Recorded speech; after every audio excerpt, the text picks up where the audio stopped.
Bonjour, les stratèges et les autres. Alors, sous l'ombre de Maître Yoda, qui est ici, puis qui est peut-être en ombre derrière moi, là, je voudrais vous poser la question, qui a perdu la guerre? Qu'est-ce que ça veut dire perdre une guerre?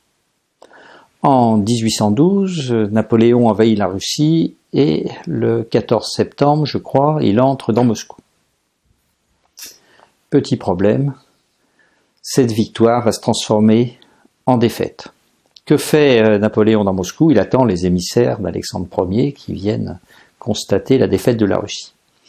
Mais Alexandre Ier n'envoie pas d'émissaires et en octobre, Napoléon dit qu'il faut rentrer et évidemment, dans la retraite de Russie, il va perdre son armée.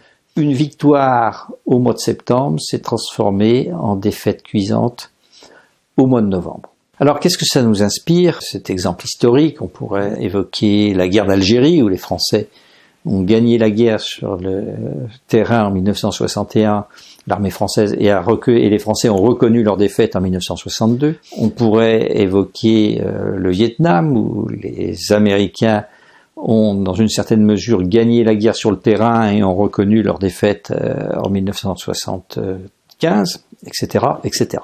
En fait, celui qui perd la guerre, ce n'est pas celui qui la perd sur le terrain, c'est le premier qui admet l'avoir perdu. C'est celui qui se lasse le premier. Et c'est ce que disaient les Nord-Vietnamiens aux Américains.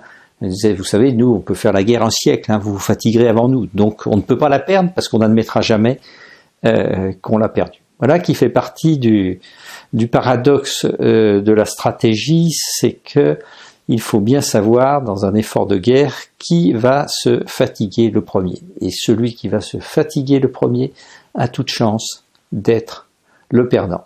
Voilà les stratèges et les autres où nous conduit cette petite question de savoir, mais qui a perdu la guerre?